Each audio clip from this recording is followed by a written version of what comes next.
Hello, my name's Sylvester McCoy. Welcome to the Sirens of Audio. I don't think much of this, Father. Nothing's happening, is it? Not that I can see. Mum? Mum? What is it? I'm bored. There's no point in going on, son. We're all bored. Something has to happen soon. Now shut up and subscribe to the Sirens of Audio.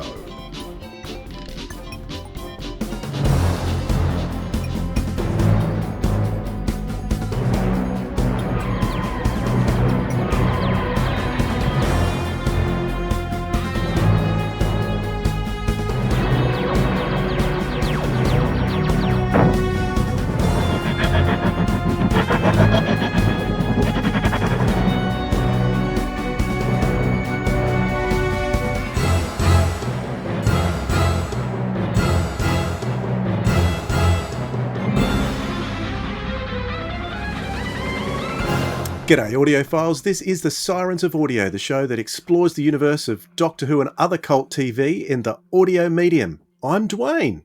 And I'm Philip. G'day Dwayne, g'day audiophiles. G'day Philip, that was excellent. I love that mirroring that you did there. How are you? How's things? Things are good. I've taken up a new role recently, which is taking up a lot of time. But no, I'm great. Got to watch my son last night playing Shakespeare. So for the year 10 drama work, the Midsummer Night's Dream, and it was, mostly good. Very entertaining. And so, a bit of Shakespeare last night. Went to Shakespeare last week with Matthew as well. Went and saw Henry V with him. So I'm having a bit of a bard time at the moment. Excellent. And one of my clients, I'm reading her a novel as part of my work, and it's called Young Will, which is a novelisation of the young years of William Shakespeare. So we're both dabbling in Shakespeare. So there you go. All right, today's episode's going to be a good one, as it usually is. This episode, we're going to be speaking with the wonderful Jessica Martin, who played Mags, of course, in The Greatest Show in the Galaxy and in the Big Finish Mags trilogy, which was part of the main range a few years back. So we're going to be looking at all those Big Finish stories, listening to Jessica Martin's interview, which was a lot of fun, Philip. It was a lot of fun. Actually, I would just say it was a bit of a surprise, to be honest. So down here in Oz, we really hadn't heard of Jessica Martin except for Doctor Who, which is why I sort of reached out to her.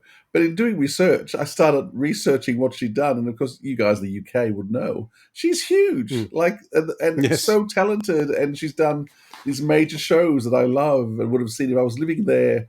And I've been watching all these. I've watched hours of YouTube clips of her because she's just brilliant. She's both funny and talented and amazing. So I have been having a major Jessica Martin feel, not realizing just how truly amazing she was. So I'm a bit embarrassed because I really hadn't got how big a star she was when we talked to her.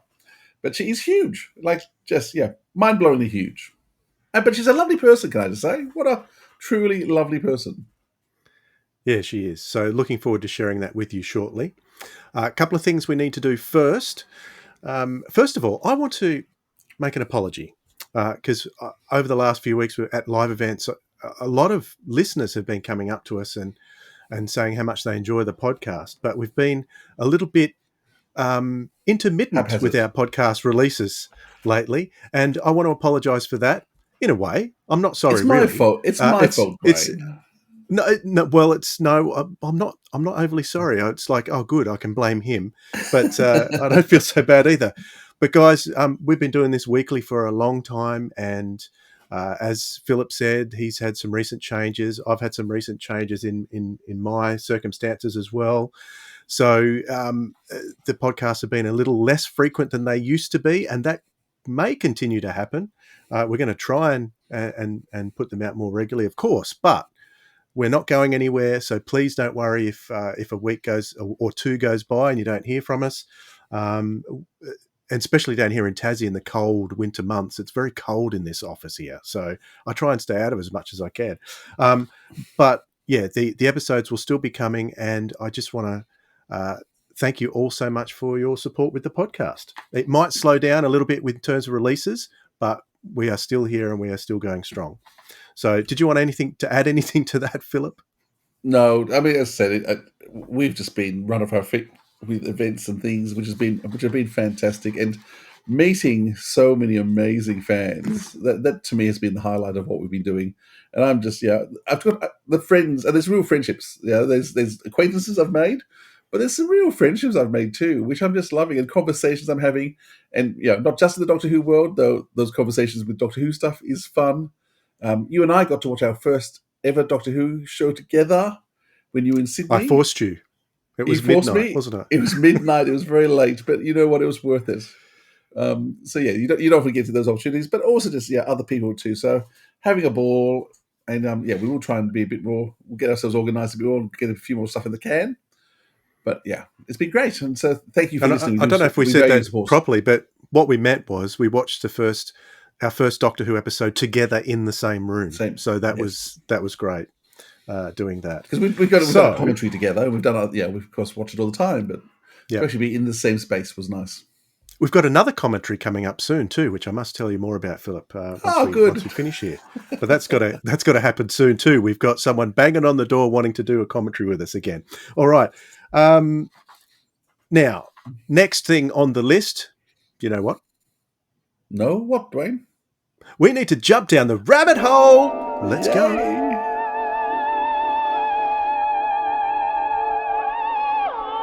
All right, I want to start off this rabbit hole topic talking a little bit about our live events. I'm going to start off with some feedback that we've got from our recent events, and we've had some fantastic feedback that I want to share. I'll read this out because a lot of it was posted on our socials. Some was emailed to us. This is a post from Emmy. She says today, and she was at Sydney a couple of weeks back, at Matthew Waterhouse. She says, today was my very first Sirens of Audio event, which I found completely by accident on Facebook after searching for photos of me meeting Matthew Waterhouse at Lords of Time 3 a decade ago, and it was hands down one of the best days of my life. It sounds like hyperbole, but I can assure you this is how I felt. Like, can I bottle the sheer euphoria I felt from today? The feeling of meeting the man behind Adric, my favourite companion, and the love of 12-year-old me's life just cannot be beaten. Matthew Waterhouse was lovely to us during the main event and the VIP dinner. Warm, funny, down to earth, everything I hoped for and more. Not only that, I got to meet some amazing people who I hope I'll meet again next time. Thank you to Dwayne, Philip, and everyone behind this event. I'm eyeing the Carol Ann Ford one as we speak. My mum would be so jealous if I met Susan. And I can remember sitting off to the side and seeing Emmy in the front row. I didn't know at the time that was her. I got to meet her after. But she had this big, massive grin on her face all day. It was amazing to see. And I think that's what, when you envisage this in the outset, that's the kind of feeling you were trying to achieve in our fellow fans, weren't you, Philip? Yeah, that's really what I wanted to see. People, both wonderful opportunity to meet the stars of Doctor Who, but also building relationships with other people. And it was so exciting that she had such a good day. And man, you just mentioned too, which I'm not sure we've mentioned yet. People should probably know that Carol Ann Ford is our next guest in October. And so the Doctor's granddaughter, first ever trip to Australia. She's very excited. Carol Ann Ford is very excited, and we're looking forward to hosting her. I think we are too. Everyone here is, fantastic. All right, here's one from Dave from the Doctor Who show, who we've come to know very well through our events as well, as him appearing on our own podcast. Dave said, another excellent event from Audio Sirens. I reckon Matthew Waterhouse has been the most interesting guest so far, really thoughtful and knowledgeable about his time as Adric, and lots of good company. Thanks to all those listeners who came up to say hi. So thanks for posting that and tagging us in, Dave.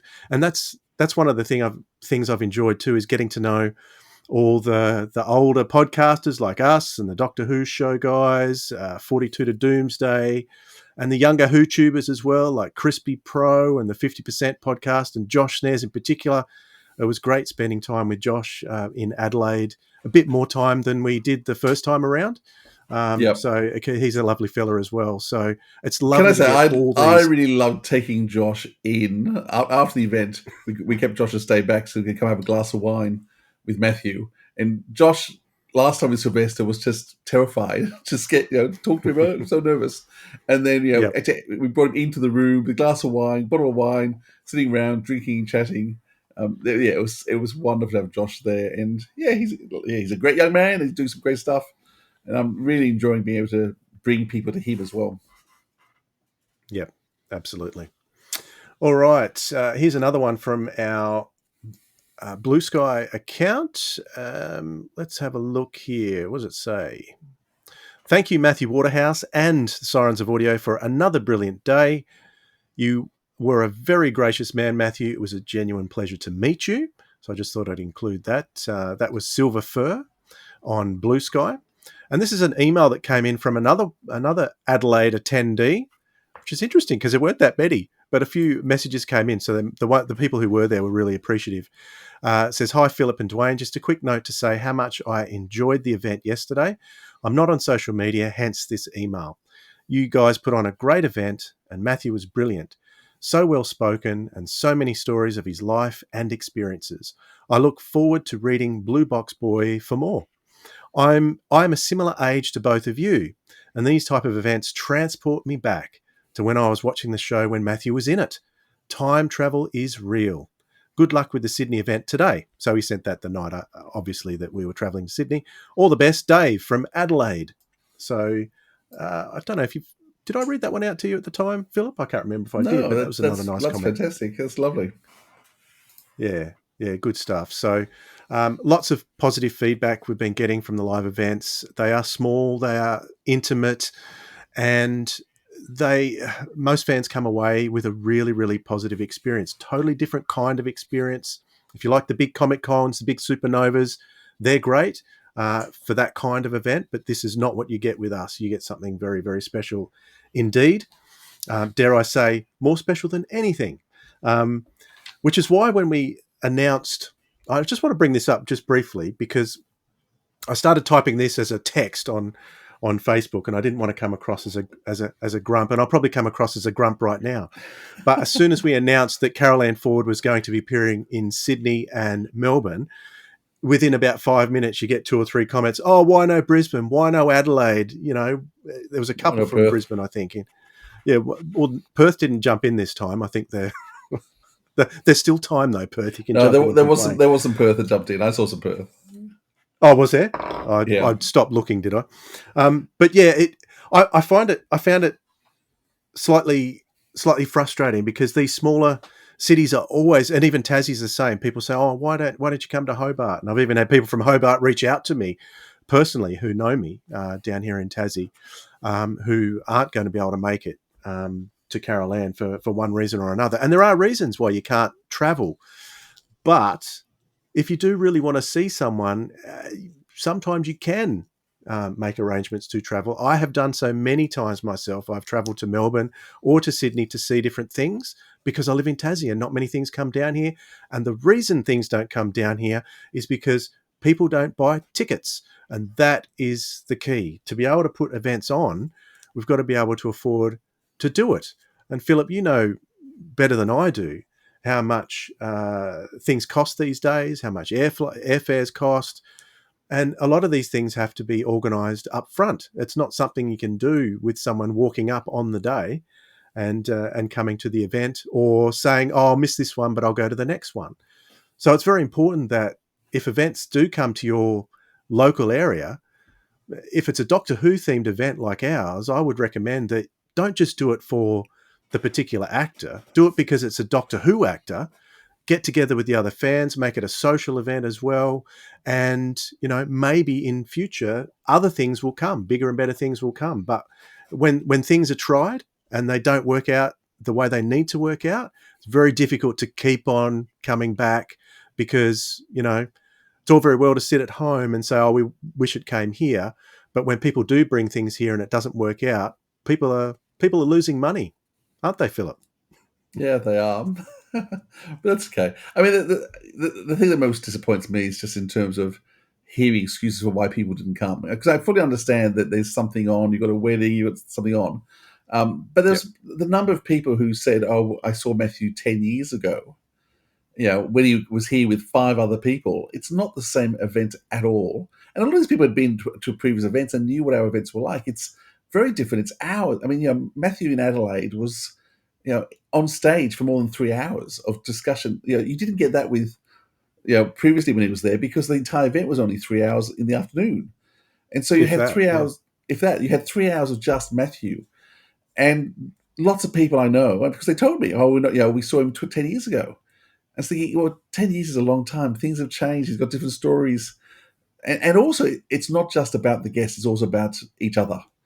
And what I was really keen to do was actually build a community up. And that is really what I feel is happening. I think, particularly Melbourne and Sydney, both have these community feelings now, which is great. Now, it's all well with Caroline Ford hasn't been here, so people might turn up for her. But unfortunately, I just can't take that risk financially. And I tried a couple of times in a couple of places. There is future talk about maybe trying Brisbane again.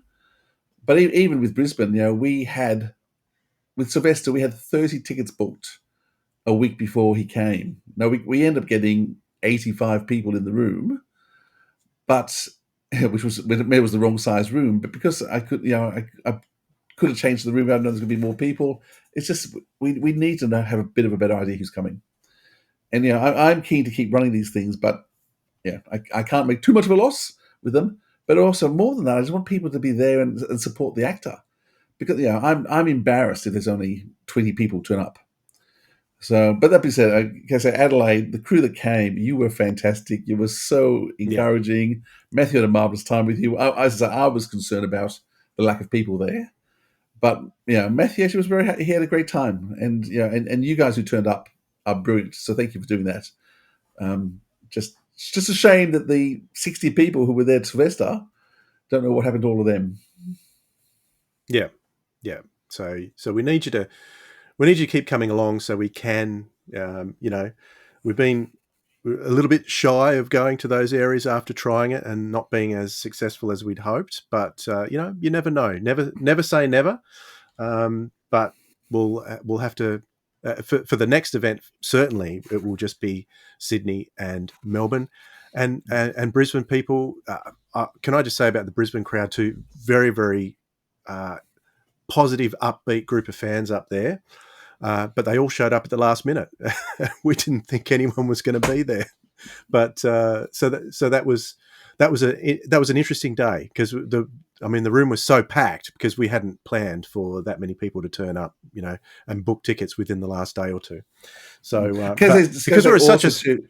I should just say too that the other reason Caroline is actually, because I was supposed to give one more city a try, and I haven't given up yet on other cities. But part of the reason she's only doing Sydney and Melbourne too is you just have to understand her age, and she agreed to come out, but the condition of her coming out was, I will just do 2 events. I will do Sydney, I will do Melbourne. Sydney she's doing because her grandson lives here, and so she's going to spend time with her grandson, who she's going to get to see. And I told her to do one other place. She really just wanted to come and do Sydney, but I talked to her about to Melbourne as well. So it's partly also what the guest is prepared to do. So don't hammer us too much, because there's often things outside our control. Yep, absolutely. I just wanted to put that out there just to clear it up. Hopefully I didn't come across too grumpy. We'll see how it looks in the edit, whether I have to cut it or not. All right. Let's jump up out of the rabbit hole, and we're going to do things a little bit differently today. We're going to go directly into our interview with Jessica Martin. After, Philip, I just want to get a few thoughts from you about the greatest show in the galaxy, because this is where we first saw Jessica in the role of Mags, alongside T.P. McKenna, Captain Cook, the eminent intergalactic explorer. Now, can I start? Because you always go first. I just want to start by saying that the greatest show in the galaxy for a long time was my favorite episode of the season, and it still has a big place in my heart. It may not be my favorite of the season anymore, but these things change. There's not that many stories in the season to choose from. But I enjoyed this one very much. I think a lot of it being an audiophile myself, a lot of it comes down to Mark Ayre's music. I like that as well. What they had to do to get this made with the strike and everything, I thought was very inventive. I thought the characters, especially the chief clown, was extremely creepy. I think they did a good job at making the clowns creepy as well. And I thought the makeup for Mags and the transformation at the end of episode 3 was really good and really scary as well. So overall, I think The Greatest Show in the Galaxy is right up there for that season. They're all up there. People say they're all up there except Silver Nemesis, but I like Silver Nemesis. I love Silver Nemesis. What can I say? And on the Blu-ray set, Silver Nemesis, I love the edit they've done on that. So anyway, your thoughts on The Greatest Show, Philip? Well, I've actually just watched the whole season quite recently. Because the box set came out, before Sylvester came out, so I watched the whole season before interviewing Sylvester. The Great Show in the Galaxy was probably my least favorite in the season. It's so bright and colorful, but I love it. I think it's just those last 2 seasons of Sylvester, when the BBC stopped caring what they were doing, are by far two of the best seasons consistently amongst the 80s. Doctor Who's. Yeah, it was certainly in the 80s, but also those stories match up to anything that happened beforehand too, in terms of classics. And so it's why Sylvester's just an amazing Doctor, and Remembers the Daleks is still probably one of the best 10 Doctor Who shows ever released. Certainly in the classic period. And I love Silver Nemesis, and I think it's great. I love the color. I love the explosion at the end. Its concepts are really clever. It's working on a shoestring budget, the show, but it just manages to find ways around things. And I think all the big top stuff is great. Sylvester's wonderful. Mags and Ace, I think, do a brilliant job together. Yeah, it's a great show, and as I said, that whole season and the season to follow, I love every episode in all 8 episodes, 8 stories in those 2 seasons. Yeah, absolutely. Well, Jessica Martin played a big part in that particular story, so let's cross over to her now and see what she has to say. Doctor Who has always been able to attract highly talented and accomplished talent as guest stars, and our guest today certainly fulfills that role. Actress, impressionist, musical star, dancer and artist. Welcome to the Sirens of Audio, Jessica Martin. Hello, everybody. I'm delighted to be joining you today from up under, up over, whatever you guys call us. Those pommies up there. That's me. Where are you at the moment? Whereabouts in the UK? Okay, so I live in a lovely county, Oxfordshire, where the famous Oxford University is. But I'm situated south of the Shires and not too far from London, but I've just been for a beautiful walk out in the countryside, and the sun is shining at last, so it's good. So does it feel like spring is actually coming? Yeah, would you believe we've had our winter just seems to have gone on like forever. So the sun showed its face at the weekend, and apparently we've got at least a week of sunshine. It's still cold, but we can cope. So long as it's dry and it's not grey, you can feel hopeful in your heart. So tell us a little bit about just growing up. Where did you grow up? And I guess we're keen to work out where your gift for voice came from. So just was that something that happened as a child, or just tell us a bit about your background? Right. So my background is I'm London born in Fulham, which is down in South London. But early in my life, my family moved up to North London.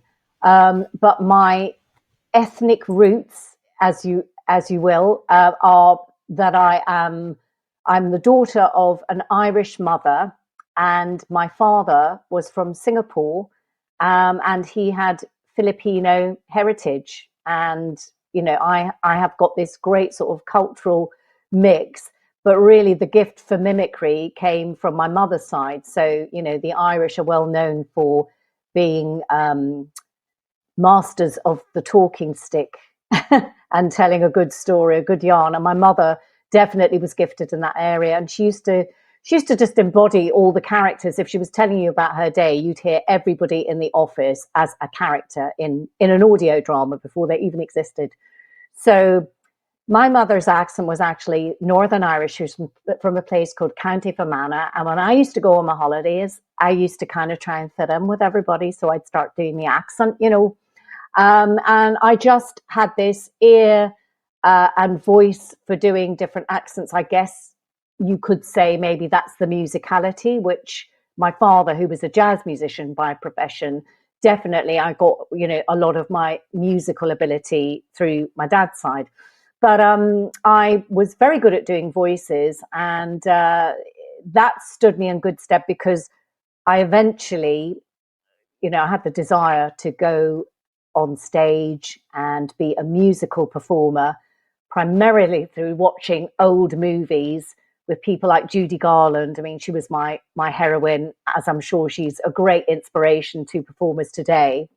And I wanted to do this, but I ended up following a slightly academic route. So I did a degree in English and drama at a university in London. And then when I graduated, I still had this burning desire and ambition to be an actress. And you have to use, as they say, you've got to use what you've got to play to your strengths. So it was actually my talent for doing impressions that got me through the door of show business. And I had a very good friend at the time who went on to become, he's very well known in this country. He's never done Doctor Who, funnily enough. There is a very talented impressionist called John Coleshaw. I'm sure you know about John, who does the Big Finish. He does the doctors who are no longer with us. We've had him on the show too. Yeah, I bet. So my friend, whose name is Rory Bremner, and there probably are some people in Oz who know of Rory, but he became very famous as a political satire impressionist. And he was at another college when I was at uni. Our paths crossed, and then he said, oh my goodness, you're a girl and you can do impressions. I'm doing a radio show and they need a girl to do the voices, do the funny voices. So I found myself a year after graduating, I was on a topical sketch show called News Review, sketches, doing popular characters of the time. And then to fast forward, my big break came when I auditioned for a very, very famous puppet show, which you guys probably have heard of, called Spitting Image. And the script editors on Spitting Image, again, you'll know the names. So Rob Grant and Doug Naylor, they are the writers of Red Dwarf. They were script editors on Spitting Image back in the early 80s. And they saw me at a cabaret doing Barbara Streisand, so I'm talking like her. I probably can't do the notes like I used to do when I was in my 20s, but, I was singing as Barbara Streisand, and they thought it would be hilarious to have a Barbara Streisand puppet. I can't tell you why. But they thought visually and, with me doing the voice, this would be such a neat idea. So they had me audition for John Lloyd, who was the producer of Spitting Image. But the fairy tale ending was a little bit in hiatus because John Lloyd, we're now in the world of, this is a television show. These puppets have to be paid for. They're very expensive pieces of equipment. So he was actually not questioning whether or not he wanted me on the show. It was whether or not he could afford in the budget to have a Barbara Streisand puppet.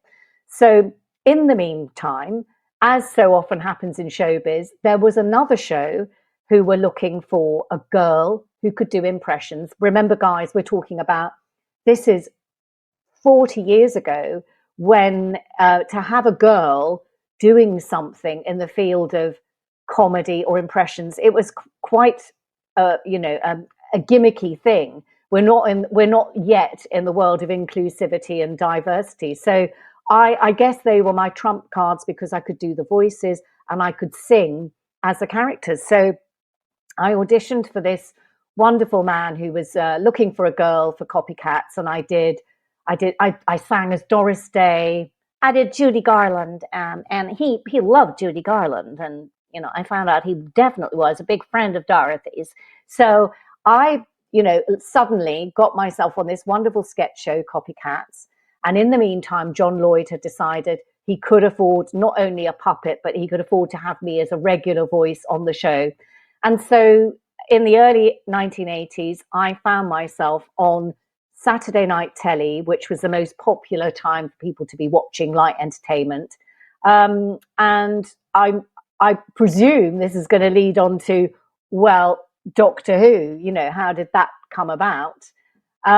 Doctor Who was basically my gift to me because I could do Judy Garland, and John Nathan Turner Love was also a friend of Dorothy's. So there you go. Before we move on to Doctor Who, just Spitting Images was a huge hit, and it was a big hit in Australia as well. Yes. And then some of the other vocal work you're doing. Now, even today, though, female comedians that don't come close to the same sort of numbers as male comedians do. Yeah. What was it like in terms of that world where you're one of the few females actually moving in the comedy world? And also politically, were you aligned with a lot of the satire you were doing, or was it just work?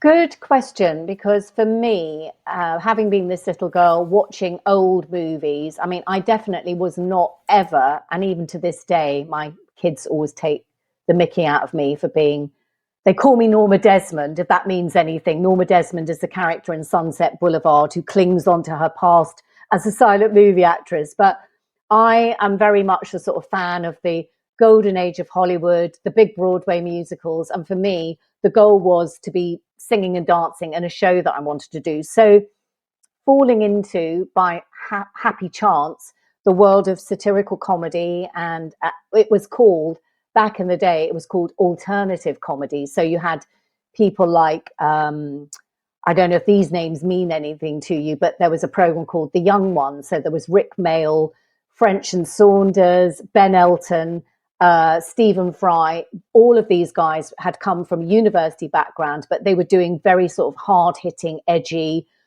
criticizing the reigning politics of the day. And I mean, I definitely would have been veering on the side of, I wasn't, the government was pretty reactionary, for want of a better word, and conservative with a big C and a small c, and they've been in power for so long. So, I mean, it was about time somebody had a go. But equally, I mean, the royal family were the subject of a lot of satire on Spitting Image. And I don't know how I feel about that, because without being an out-and-out royalist, I am proud of our, I think our royal family is something that is, they're not necessarily, they don't hold the keys of power, that there's something that they are, it's an institution that attracts a lot of people to our country. And I have met King Charles. I mean, that's a whole other story, but I've done cabaret for King Charles, and I think he's a very well-intentioned person. And I think Prince William is love, so there's all these things. I sort of wonder also, because I did do Princess Diana back in the day as well, and she was always a subject of, I suppose, ridicule. And I think some of the things were quite cruel, which obviously led to her, psychological outlook on life. So, there's all of those things. I don't want to go into it too deep, because I think at the end of the day, my purpose as an entertainer is for people to be diverted from the reality of life. So I like to think of Spitting Image should not be judged as an accurate portrayal of the political and social mores of the day. It's a very caricatured thing, and it's a release. It's for people to have a laugh at, oh, the world is crazy, let's have a laugh. I don't know whether we can do that really anymore. So, was very much something of its time. So you're doing political satire, you're doing impressionists, you're doing a bit of theatre still. Now, about this stage is when Doctor Who came about. So how did the Doctor Who show come about? Right, so 1988, and I've been doing television for the past sort of 3, nearly 4 years. I'm known as an impressionist, but I did do, it was a dream scenario. I got to be dressed up as Judy Garland, and there were 6 boy dancers, and I had this 6-minute spot of singing the songs of Judy Garland on a big variety show called Tarby and Friends. And a few months after I'd done this show, I got the call from my agent to say, you've got a meeting about Doctor Who. And I was very, very excited because, one, I was a Doctor Who fan as a child. It's a very, very big deal to be, Doctor Who was still something to behold for British television fans. And also, I had never done, even though I went to university and did an English and drama degree, I had never done a straight acting role in my career. So I thought, well, this is, they're seeing me to do an acting role on Doctor Who. How has this happened? Well, when I went to the BBC Television Centre, I found out exactly how it happened, because I went to John Nathan Turner's office, and there was this man in his brightly coloured Hawaiian shirt and, bracelets and bangles and rings on both hands, not understated, shall we say. And he just said to me, "Oh my goodness, Jessica, I can't believe how young you look. Gary and I saw you playing Judy Garland on Tarby and Friends, and we thought you were about 40. I don't know why. They probably assumed that somebody who had the taste to do Judy Garland and sort of be really into Judy Garland must be of a slightly older generation. But anyway, he looked at me and he was basically saying to me the reason why I was in the room was because he loved my portrayal of Judy Garland. And then the next thing, I had Alan Waring, the director of The Greatest Show in the Galaxy, popped into the office and had a quick chat with me on how I felt about transforming into a werewolf.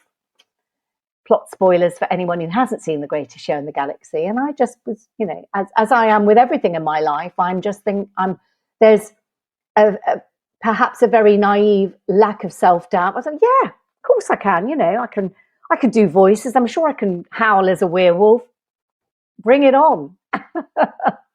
So that's I got the job. I mean, really, I don't even think it was an audition. I just think that lovely John Nathan Turner was going to have me on the show.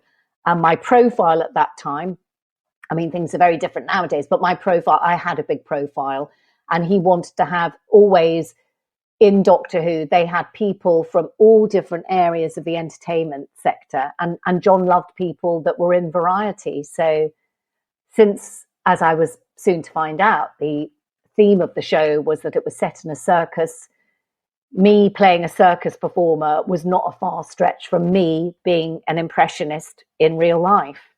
I had a look this evening. I saw a clip of you doing an impression of Kate Bush in all her different outfits. Yes. And I mean, some of Kate Bush's outfits were very similar to those that to the outfit that you're wearing as Mags. So you're not wrong. You're not wrong. Yeah. I could wear those. Just an observation. I know. I won't be wearing any of those at any Comic Con soon, so we're okay. But I mean, I had the most wonderful time being able to immerse myself actually in a lot of characters that I loved. And the thing that I loved about Mags, sorry, I will talk about Sylvester and Sophie in a minute, but Mags was a really cool character. I mean, I was actually, no, I wasn't too square. I think at that stage of my career, I had short, spiky, very 80s looking hair. But I think growing up, I thought of myself as being slightly square. I wasn't one of those eccentric, gothic, punky girls. So for me to wear my hair in the way that I did and have that, quite sort of, I suppose, sexy outfit as Mags, it's a really cool look that even today, it stands the test of time. I think young people sort of look at it and they can almost view her as like a manga character or something because of the style. But yeah, sorry, Philip, going back to your question, Sylvester and Sophie, as soon as I met them, I felt like I'd known them all my life. And when we meet each other now, so quite often I will see Sylvester and Sophie at a comic convention. And obviously, most recently, I met them. Well, actually, no, recently I met them at a comic convention. But before that, so last year, we recorded a video to accompany the big box set for season 25. So we were reunited on a sofa, watching ourselves in our young time. And we just we always pick up where we've left off. So Sophie, I've seen sort of out of the sphere of comic conventions, but she is ridiculously busy, 24/7, doing all the conventions and anything Doctor Who related. Sophie's there. But I've recently had an email connection with Sophie because I am contributing alongside my sister, where we've done a story for a book that Sophie is. She's endorsed a book which is all about Ace's jacket, and it's going to be raising money for charity. And essentially, it's going to be stories about all of Ace's badges on her, on that jacket that she wears. So watch this space. But that's moving on to another side quest of mine. But yeah, no, Sophie and I, we are only 4 days apart in birthday, and we're exactly the same age. So yeah, we just felt like we could have gone to the same school and been best friends if we had. So that's the truth. It's a very, very lovely thing all these years on. Now, after Doctor Who, I have a huge passion for musical theatre, by the way, and so you've played a number of my favourite roles. So I saw Mac and Mabel. You've played Norma Desmond in Sunset Boulevard. My favourite musical is Sweeney Todd, and you've played Mrs. Lovett. Oh, I knew you were going to say that. Yes. So as I just look through she's my favourite too. Yeah, as I look through your career, it is just amazing. Did you enjoy that period in terms of the theatre and music? Is that your ideal in terms of where your career is, in terms of the things you're most happy with? Well, my career is about to go down a totally new side quest, but I will talk about that soon. But always, I think till the day I exit the planet, I will always want to perform to some degree. And it doesn't have to be a big lead part. I think just being part of a show and being part of a story in the form of music and, singing and dancing is just the most wonderful way of expressing, emotions and stories. So a few years ago, I sort of thought differently. I kind of thought when I got to a certain age, that's it. Where am I going to go now? But the reality of it is that I used to sort of think of myself as being like a normal actress. So you go from ingenue to, the mum and then a crone, whatever. But as an impressionist, essentially, I've always been a character actress. So quite honestly, I sort of think, well, now coming into my mature years, and I'm going up for sort of quite interesting roles, they actually feel more fascinating to me. And I always admired the older actresses, like, you mentioned Sweeney Todd. Angela Lansbury is one of my all-time favourite actors, as well as Judy Garland. And of course, Angela Lansbury only hit her stride as a middle-aged woman and, went on performing till her 90s. So, it's not a question of what I want to do. It's a question, really, I suppose, of what the world wants me to do. I can want to do all these things, but, I may or may not be required for the job because we live in a very, very competitive world. It always has been for performing. But of course, now you have to support your ambitions with social media, the Instagram, the TikTok. And I just, I've been doing this for over 40 years, and I pride myself on being flexible and adaptable. It's like for this gig today with you guys, I had to download Chrome. I had to figure out use it, but it doesn't faze me because I know how to use digital art tools like Adobe for my artwork and things. So I sort of think you've got to keep up with things. But for me to actually, like a younger person, invest part of my career to being my own self-publicist and creating little video, I just think it's a lot. And I admire people who do it, but it's just, that's a whole career by itself. So I'm just happy. Big Finish want me for a job, I'm there. I was going to raise Big Finish. So 13 years ago, you came into your first Big Finish, and that was with Tom Baker and Louise Jameson, the last of the Colophon. Yes. So how did you get the Big Finish gig? I don't know how I came onto the radar, because they had been around a long time before the job that I did. But it just so happened that, yeah, and I don't even think that, I'm trying to think if The Greatest Show in the Galaxy was about to go on to DVD, but that was 2012. What year did I do Last of the Colophon? The 2012 is when you filmed it. 2012 you filmed Right. it. Okay, so possibly, yes, that possibly there was word on the street about The Greatest Show, and therefore I'm making all this stuff up. It may not be the truth, but I'd imagine maybe some guys at Big Finish just saw my name and thought, oh, yeah, Jessica Martin, why don't we have her on, because we haven't used her. So, I did that, and then of course a few years down the line, after I'd kind of discovered this new thing that I could do, which is the comics, writing and drawing comics. But, the Mags whole subgenre in Big Finish, that happened. And I ended up doing 3 separate audio dramas starring Mags, which is blooming incredible for a character who wasn't even a companion. But she subsequently became one through Big Finish. Thank you very much. So in terms of vocal technique, you've done lots of impressionism work, you've done lots of radio. Was the Big Finish, was it just a very natural transfer across of skills? Yeah, because essentially, I mean, Mags sounds like me. I didn't have to put on a voice.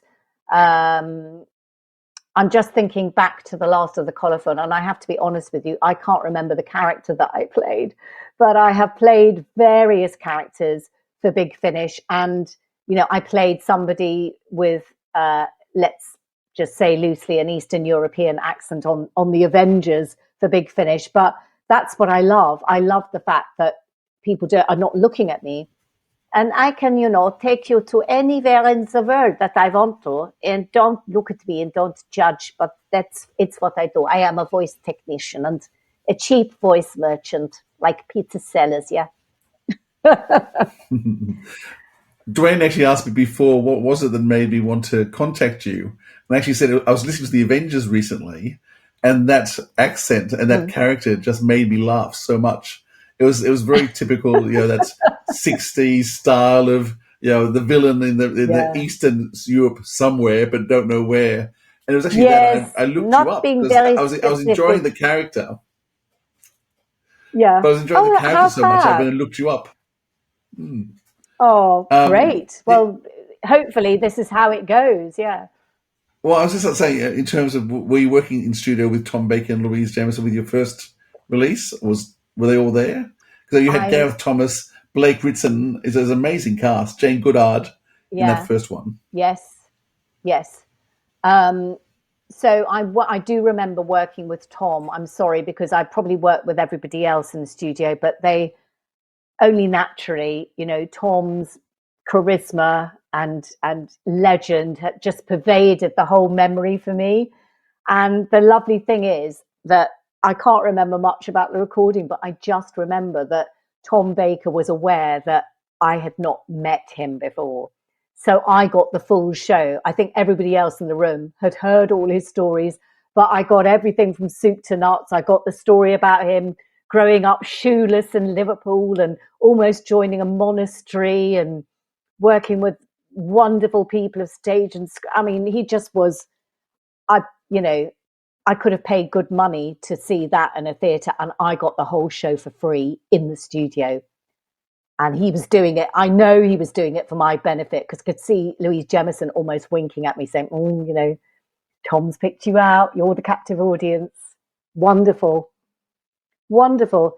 And actually, just going off on a tangent from Tom Baker, last year I was at a comic convention, and Sylvester and Brian Blessed were at this convention, and Brian Blessed did exactly the same thing. He just kind of knew what his public wanted. He didn't care that it wasn't part of the remit, but we did a panel session, and he basically did a one-man show. And he even sang a song from Cats as Deuteronomy, because he did that years ago. And I'm thinking, this audience, they do know how lucky they are. But he wasn't. I think what I'm saying is that people like Tom Baker and Brian Blessed, they're not precious. They're not sort of, oh, I'm not a performing monkey. I'm just doing my job. They know that they bring joy to people because they are these wonderful, eccentric characters that, you know, goodness knows if we'll have the like of them in the next generation.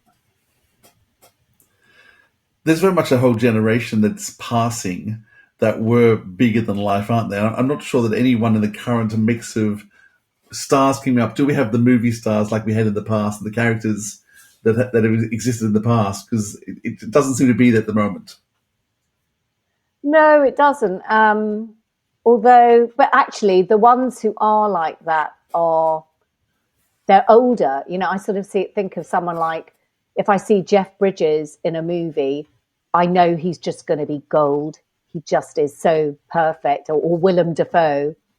But actually, you know, that lovely boy, Kieran Culkin, has just won Best Supporting Actor for A Real Pain. And he's the boy that's been... Have you watched Succession? Yeah.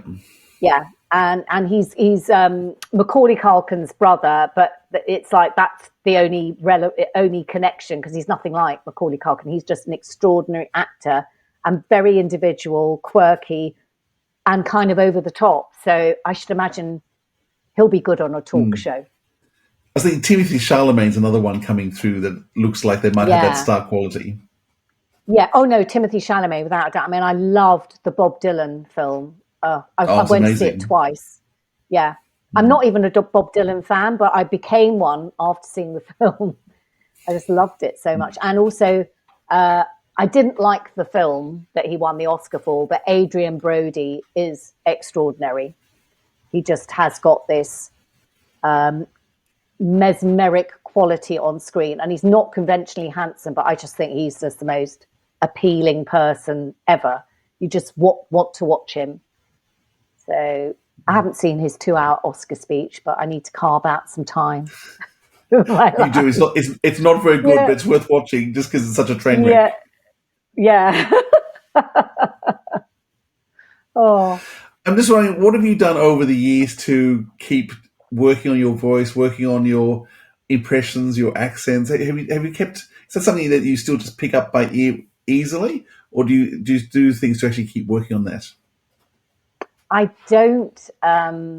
don't consciously do things. I'm not preparing any people that are in the public eye to do. Aside from Jennifer Coolidge, I mean, just, you know, watching her in White Lotus, I just couldn't stop. It's like strange. But no, I just, whatever the job requires. But, you know, working is the thing that keeps me going. So last year, I don't know if you saw on the website, Philip, but I did Jerry's Girls, a Jerry Herman musical with all of the greatest hits of Jerry Herman in a show. And that was fantastic thing for me personally, and certainly vocally kept me agile. And then recently I did a 2-month stint in pantomime, which is the wonderful British tradition we have of doing these basically fairy tales, but anything goes in the story. So really it's a question of the work is my gym, and, you know, use it or lose it. And I go for auditions and I don't get lots of auditions. I mean, I always seem to be working, but there's a lot of things I go for and it doesn't happen. So it keeps me humble, but I haven't had so much rejection that I sort of think, oh, do you know what? You just can't do this, because I definitely believe I can do it.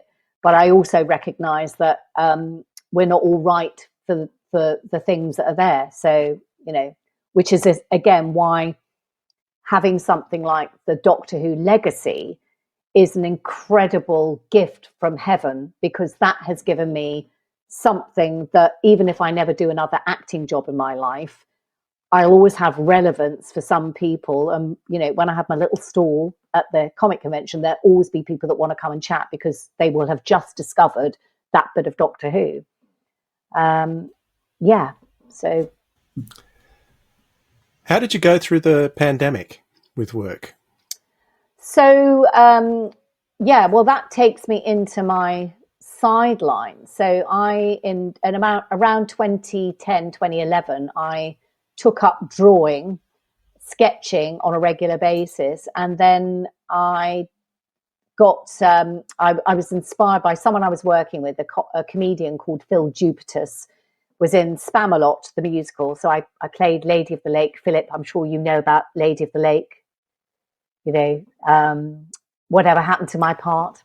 So I was happily immersed in sketching, and actually I wasn't really bothered too much about whether I was getting jobs in the industry or not. And then this job came up where I got to tour, and Phil Jupitus in the show is a big comics fan, and he used to stop at a comic shop everywhere we went on tour. He'd go and buy some comics, and I wasn't that interested in comics apart from the artwork. So I have I bought a graphic novel by a very talented British artist writer called Brian Talbot. So I was sharing that info with Phil.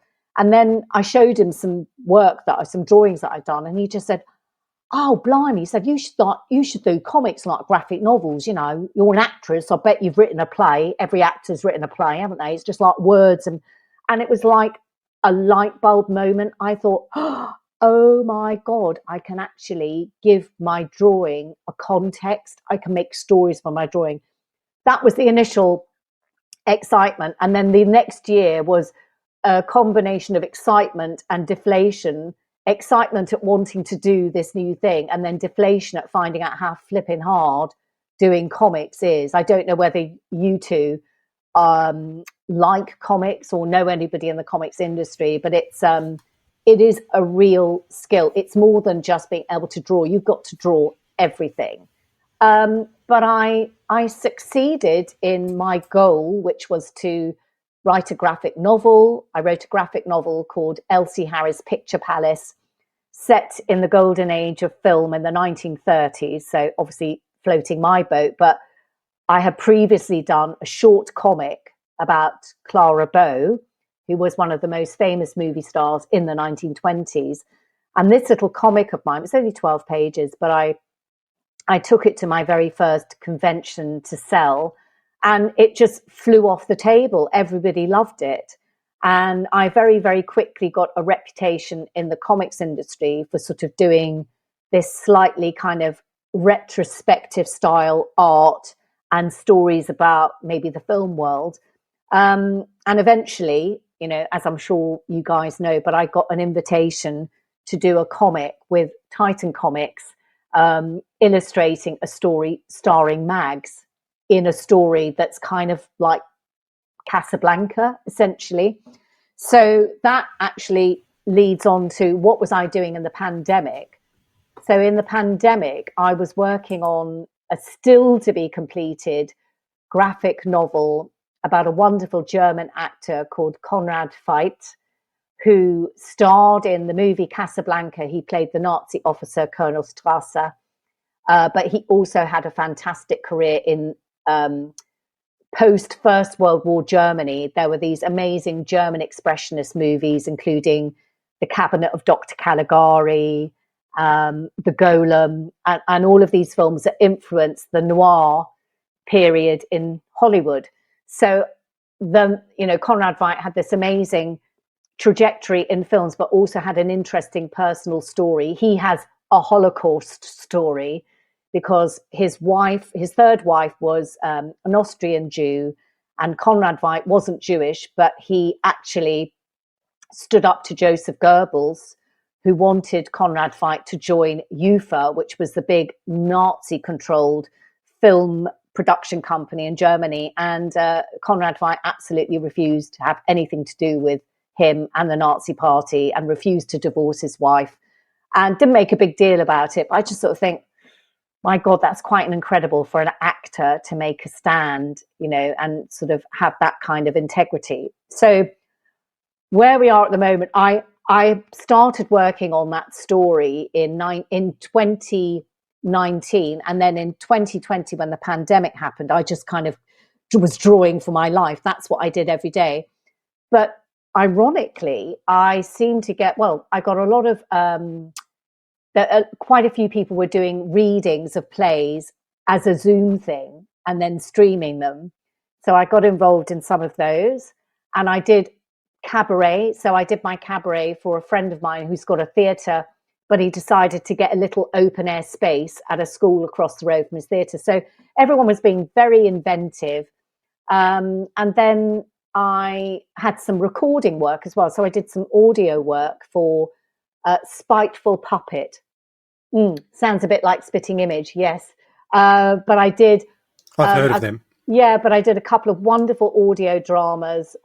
One which was about Kenneth Williams and Fenella Fielding, who were big Carry On movie stars. That was called Screaming Queens. And I did another one which was all about Marty Feldman and Marty Feldman's wife, who was like the driving force behind him. So that was called Jeepers Creepers. And, you know, so I seem to be kept busy. And I also did some artwork for a Dracula. Actually, it wasn't Dracula. It was Bram Stoker, a Bram Stoker short story. So did all that. And then the pandemic finished. And then we moved to where we live now during the pandemic. And I actually thought, I'm living in the countryside now. I'm living away from London. You know, I'm kind of phasing out my performing life. And the weird thing that happened was that I wrote a novel. That's the other thing I did during the pandemic. More about that later. And then I changed agents. And my agent, who I'm with to this day, he's incredible. My agent, Russell, he just kind of started, if you like, it's like going through an old garage and finding all these things you had that you didn't use. So I did my first pantomime that in about 10 years, got me this amazing panto job. And then I did Menopause the Musical 2, which you guys mentioned. I did a tour of that across the UK and Ireland. Myself and 3 other actresses. We had an amazing time. I wouldn't do it again. It was very, very hard work, all that traveling, but great experience. And then I did another pantomime in Cheltenham. Amazing. I played a villain with an Eastern European accent called Demon Vanity. I played that part. And then I did Jerry's Girls. So it's been, now I seem to be busier than ever. I've got 4 comic conventions before the summer, you know, Doctor Who related. And today, after I finish my conversation with you guys, I'm going to be working on rewrites for my novel, which, fingers crossed, will be going for submission to publishers in the next few months. So this is where we are. So what's your novel? Any clues? Yeah, I can give you a clue. I won't tell you the title, but it's inspired by my move to the country. So it's about an actress who is, you know, similar age to me, and she's been a very much loved soap opera star, but there's been a series of horrible things, which we will find out later in the book, things that have kind of rocked her confidence, and she's deciding to get out of the acting game. But she's fascinated by history, and she's trained as an archaeologist. So she moves to a little village in Oxfordshire, and she is at a Roman excavation on this dig, but strange things have been occurring ever since she sort of drives into the village. There are just these strange things, and once she's on the excavation, stranger things occur. And when she discovers something, it's like, what is it like? It's almost like Carrie in the Stephen King movie. This woman, from feeling a lack of confidence and feeling like she's left a trail of failure, she has got the keys to something incredibly powerful from a period of history that goes way back to before Roman times. There you go. Sounds amazing. It is, you know, although it's a novel and there is a straightforward character, but there's a lot of humor in it as well, a lot of kind of, I guess, satire. Even though I've resisted it, I think you could say there's a fair deal of a pop at the patriarchy in it. Actually, speaking of novels, I noticed that a little while back, it was a couple of years, I think 2017, there was an audiobook released of Wurzel Gummidge again. Yes. So that sort of another tenuous Doctor Who connection with John Pertwee's Wurzel Gummidge. Yeah. Did you have to go back and watch those characters to get those voices? No, because Wurzel Gummidge, even before John Pertwee did the series back in the 70s or 80s, Wurzel Gummidge was a much loved, an English children's book character. And I can remember at school, our teacher reading Wurzel Gummidge stories. So I very much approached the books looking at the characters. I kind of vaguely remembered, Aunt Sally and various other characters from the series, but I was just reading it and doing my funny voices for whichever characters came up. But that was a job that came up through the man who published my Elsie Harris Picture Palace, the graphic novel that I did back in 2015. So his name is Matt West, and he had a publishing company called Milk, MIWK. And they did, because they closed down now, but they did a lot of Doctor Who spin-off subjects. And he was a big Doctor Who fan, which was how he found out about my graphic novels, etc. But he had recommended me to the producer of the Wurzel Gummidge audiobook. He said, you've got to have Jessica doing this. She'll be able to do all the voices. So yeah, Doctor Who keeps giving and giving. Do you find it strange that over 40 years you've played some of the most iconic roles there are to play on stage, and yet the thing you're remembered for is Doctor Who? Yeah, I do find that. I find that it's a humbling thing, but at the same time, because you're sort of thinking, yes, I've been in Me and My Girl, which was a huge musical. I was in that for 3 years, and I have played these great parts, as you say, and I'm still here. But unfortunately, it just is the mindset of the general population. They regard you as a success if they can see you on the television. So I have not been on television. I don't want to say for how long, but I was in Doctor Who, and that counts. That is a big, big deal to have done. In fact, someone I was talking to who's organising one of the conventions I'm going to be attending in the summer, he was very, very quite brutal about it. He said, such and such an actor who is a big name, a much bigger name than me, he said, no, they won't attract any attention at this convention because they're not in the big four. So the big four being Doctor Who, James Bond, Star Wars, or Star Trek.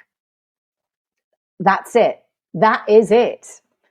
And the other thing too is that, in the geek culture, if I'm allowed to call it that, but the geek culture has very specific things that they like. And then there are people, everybody else in the world is watching, detective series or soap operas and that, but they just don't have the same cachet as the fantasy and the sci-fi programs.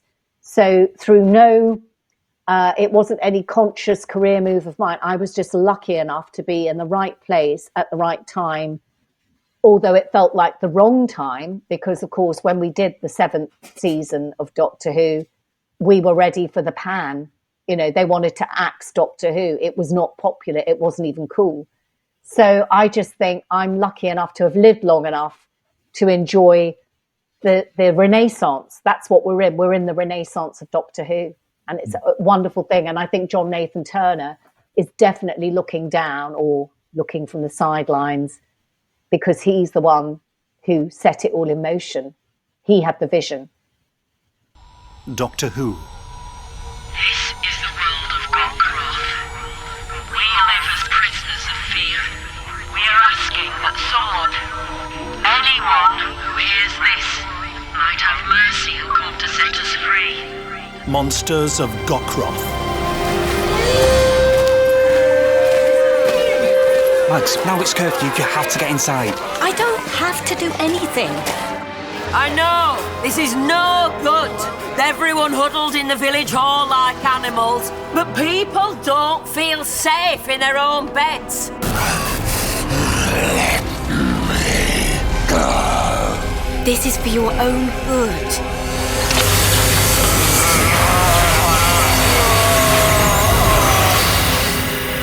Who are you? Just a visitor, passing through. Another stranger. I suppose I must be. Stay back!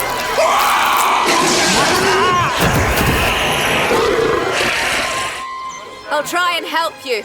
And the others, the ones in the forest, give them back what they've lost. Resher, on the gate. He says there was a stranger asking for you late last night. What? He came to answer the call. He came from the stars. What's going on down there? You almost shot the son of your head woman. You'll be off a Christmas card list if you fire again. My name is Varon. You have a problem with monsters, and I am quite the expert. Doctor. They're probably much more scared of us than we are of them. I don't think that's actually true. Doctor? Doctor?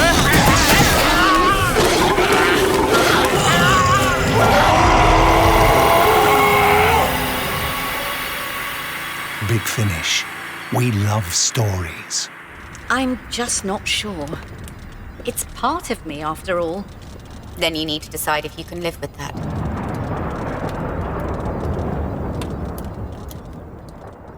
Well, that was a fantastic chat with Jessica. Glad you organised that, Philip. Thank you. No, it's actually a lot of fun, and could have chatted for a lot longer. Well, actually, we did, but yeah, even longer.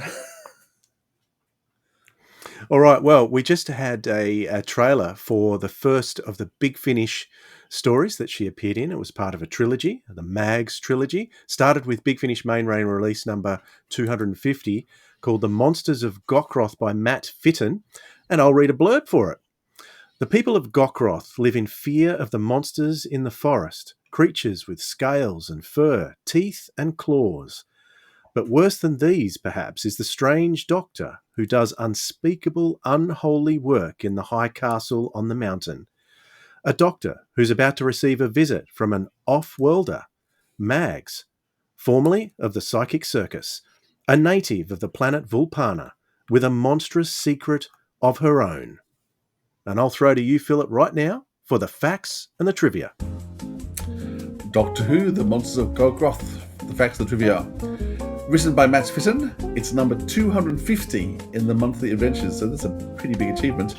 Recorded on the 23rd and 24th of October in 2018 at the Mode Studios. Released April 2019. Starring Sylvester McCoy as the Doctor, Jessica Martin as Mags, also starring Andrew Fetz, Abby Harris, Jeremy Hinchin, Dominic Villamia, and Victoria Yates. For both Dominic and Victoria, this is their one and only Big Finish production. Directed by Samuel Clemens, music and sound design by Andrew Hardwick, producer was Emma Haig, script editor Alan Barnes, senior producer David Richardson, executive producers Jason Haig Ellery and Nicholas Briggs, and the cover art, which I really love, by Tom Webster.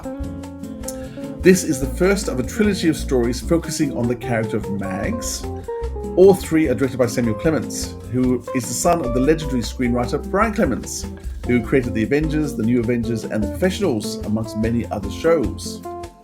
Samuel Clemens, by the way, is also the real-life name of author Mark Twain, but they're no relation, having been born centuries apart. This is a follow-on from the TV story The Greatest Show in the Galaxy. Mags had first been seen in this story forced to perform by the evil Captain Hook. She had chosen to remain at the end of the story, but has now left the Psychic Circus because she's having issues in terms of when she was turning into a werewolf. She's out of control. Ace is apparently somewhere else, though not explained, for this story, and has been for some time never explained, which is weird. With the answer voices heard by Varon's creatures, you can hear him on Dusty and Cyberman. The story contained quite a few allusions to novels of The Island of Dr. Moreau by H.G. Wells and Frankenstein by Mary Shelley. Dr. Maliva seemed to have been a slightly changed name from Dr. Moreau. Those are the facts and the trivia. Thank you very much, Philip. Appreciate that. Now, I'm going to be up front and say that a lot of the time I'll be referring to these three stories as part of the trilogy. And when I re-listened to these stories, I recalled what I thought at the time, which is what I wasn't the biggest fan of this trilogy. And oftentimes when we go back and review these stories, I'll go with a fresh set of ears and I will re-listen specifically with the with the purpose of reviewing them, and I'll get a lot more out of it than I did before. But in this case, for all three of these stories, in fact, I was not as enamored as I hoped I would be with these. I probably out of all three of them, this one would be my favourite one, because I like the fact that it's homaging Frankenstein. I'm not as familiar with the Island of Dr. Moreau, but I think the Frankenstein elements are really interesting. Plus, it also begins to set up the mystery as to why Mags left the psychic circus, because it doesn't explain that straight away. It takes a few episodes before she starts talking about it, and why the Doctor is following her. I don't think that's ever quite explained, apart from the Doctor in a throwaway line saying, "I'm just tying up loose ends." I get the sense from the... Well, I'll go into that later about what my sense on the trilogy as a whole, what it was trying to do in the end, but I don't think it quite got there. I think Alan Barnes said in the extras that he always wanted, from the time he took over as script editor, to get Mags in to this. And he even said in the extras, use words like, I'm not quoting verbatim, but he said, well, I'm the outgoing script editor now, so I better hurry up and get her in before I leave. And that's the sense that I got, that they were rushing this, throwing these all together, because that's one of the last things that, well, one of the first things he wanted to do, but the last chance he's got to do it. And so with both Alan Barnes and Matt Fitton as basically the lead writers in this trilogy, I was a little bit surprised at my somewhat disappointment of the stories. But that's a brief overview of what I thought, Philip. Yeah, okay. Well, entirely your opinion, of course. I had remembered not particularly enjoying them at the time, though I was pleased to find out that I actually enjoyed them a lot more this time. I understand what you're saying in terms of Sylvester McCoy and what's he finishing up Old Business. To me, I actually think they picked up on the idea from the 2000 season 9 new series story, The Girl Who Lived, where the Doctor's just popping in to check up on her every couple of centuries to see what she's up to. Usually he doesn't make... Well, she's aware sometimes that he's there, but just... And I get the feeling often Sylvester's Doctor was doing that. Sylvester was just checking in on people, seeing where they're up to, etc. And so I very much get the feeling that's what they've done with this story. That's what it felt like. He's just making sure things are working properly. So that was, I guess, the first thing in terms of what I enjoyed about this. It was great having Mags back. I do think they had trouble defining her as a strong enough character in terms of motivation, what's she doing, what her fears are. But I really did enjoy the story because it's had a really clever twist, which I wasn't... As I said, I don't remember listening to this when it came out in 2019, and I've not listened to it since then. It had a twist that surprised me at the end in terms of what was actually going on. And there's actually a few twists along the way, which I thought was very typical Matt Fitton, because you think the story's going one way, and then with a cliffhanger, it will change and suddenly it'll be a different direction. And so it is kind of Frankenstein, but it's kind of reverse Frankenstein, which is weird. And what was actually going on with the people and who they were and where they were descended from was actually not at all what you'd expect. So, I'm not a huge lover of stories without humans or with lots of non-human characters, and so I did struggle a bit with that. But I actually thought there were some very, very clever twists and some really clever ideas in this. So I was very pleasantly surprised. Also, the character of Varan who comes in, it was almost like an Elephant Man type carnival person coming in to exploit the misfits, the monsters. I was left thinking there wasn't much explanation as to what his motivation was. There wasn't much backstory about him. He was just there. He was a con artist. So I felt his character was a little bit shallow. Yeah, I mean, the issue I sort of had with it initially was it felt like they were just doing a bit of a replay on Greatest Show in the Galaxy. So he's the Captain Cook character who was coming to gather acts to take away and make him perform, which is what Captain Cook had done with Mags. So to me, it was a replaying of that originally, but then the twists came in. Because I must admit, of course I didn't look at it beforehand, I was about halfway through, and I was assuming it was by Stephen Wyatt, because there were so many themes from Greatest Show in the Galaxy that made me think this is Stephen Wyatt, because he's just using all these old tropes again and old ideas. And then in particularly part 3, there's a big twist. I went, oh no, hang on, we've now left Greatest Show behind, and we're heading off in a totally different direction. At which point, I actually then finally succumbed and looked up who the author was. I went, oh, it's Matt Fitton. No wonder we've changed direction. And then episode 4 does another shift. So to me, it was what kept the, I prefer our episodes now. What kept it moving was the fact that you had a twist in part 3 and a twist in part 4. But part 1 and 2 to me was plodding old familiar ground. But that was actually just putting me off what was about to come. So I actually thought So I think that's why I enjoyed it, because I realized I was deliberately taken down the wrong path, and blindly unaware that I was being led down the wrong path, and then suddenly we had a change, and then we had another change, and it all then suddenly became a very Matt Fitton story.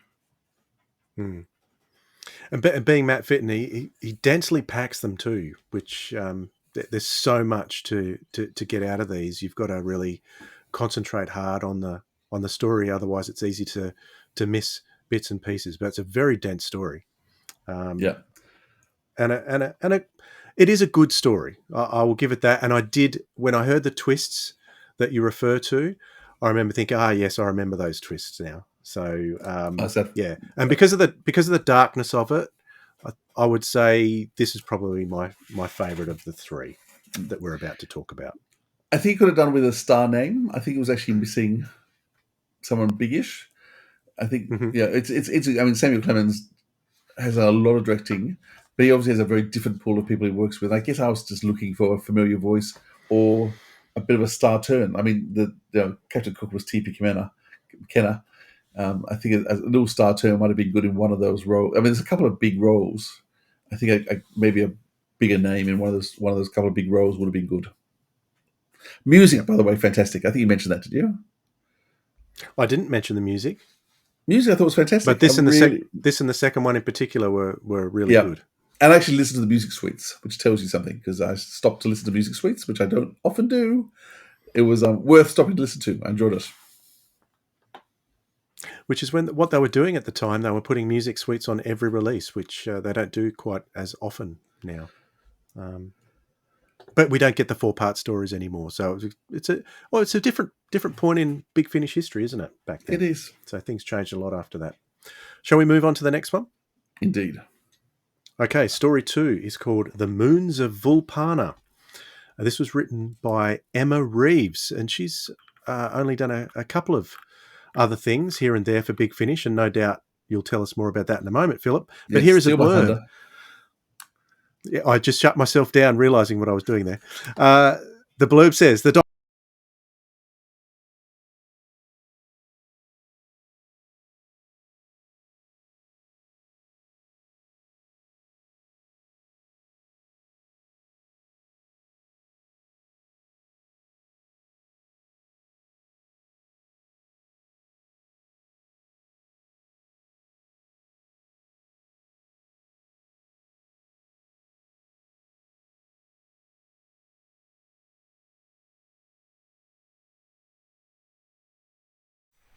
The 4 moons of Vulpana, 4 bright sisters dancing the night.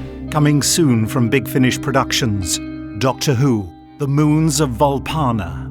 The moons reduce us all to the level of beasts. We Vulpanans will never be at peace until we can withstand their influence. Listen, again, boys. That's a pureblood, a female. One of our own is in danger. If she's truly one of our own, she is the danger. What did you mean by pure blood? The breeding is unmistakable. Here on Vulpana, breeding is the only thing of any real importance. The Moon Day Festival. There will be a moonlit soiree, games and hunting. Do you think I should stay here? Is that why we came? She's behaving like a wild animal, but she looks human-like. But why? Nobody knows. It just happens sometimes. It's been happening more and more. I will rip your throat out. I will kill you! Stop it! Stop it, Max! This isn't you! You're wrong! This is me. We're surrounded! Dozens of them! Come on, Max! Now! Big Finish. We love stories. As above, so below. People ruled not by each other, but by the moons themselves. Doctor Who, The Moons of Vulpana, Facts and the Trivia. Written by Emma Reeves, number 251 in the Monthly Adventures. Recorded on the 7th and 8th of November 2018 and released in May 2019. Starring Sylvester McCoy as the Doctor and Jessica Martin as Mags, but also starring Peter Bancole, Beth Goddard, Sean Knopp, Nimi March, and Ifran Shamji.